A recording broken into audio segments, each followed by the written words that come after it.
Konuştu bir de. Hı. Ne video olsa konuşalım isteriz. Ne yapalım?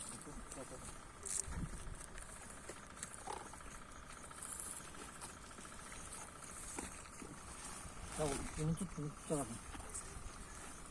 Ayağını iki ayağına at, öbür tarafa. Heh. Destek al öyle, destek al, destek al.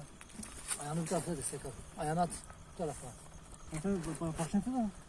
Neyin? Başlatı. Abi bunda bir sıkıntı olmaz kafasında.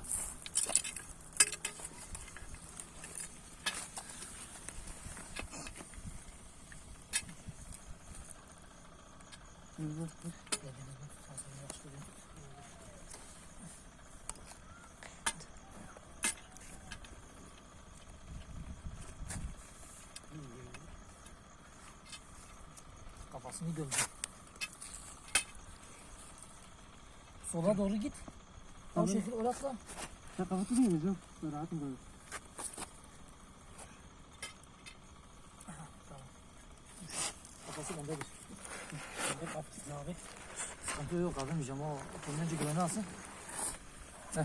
Tamam. Şimdi. İyisin.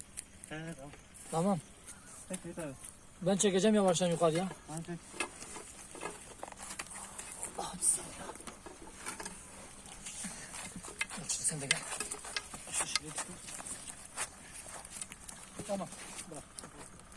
Gel. Tamam mı? Çekiyorum. Şimdi köpeğin sevincine bak. Eşek ederim.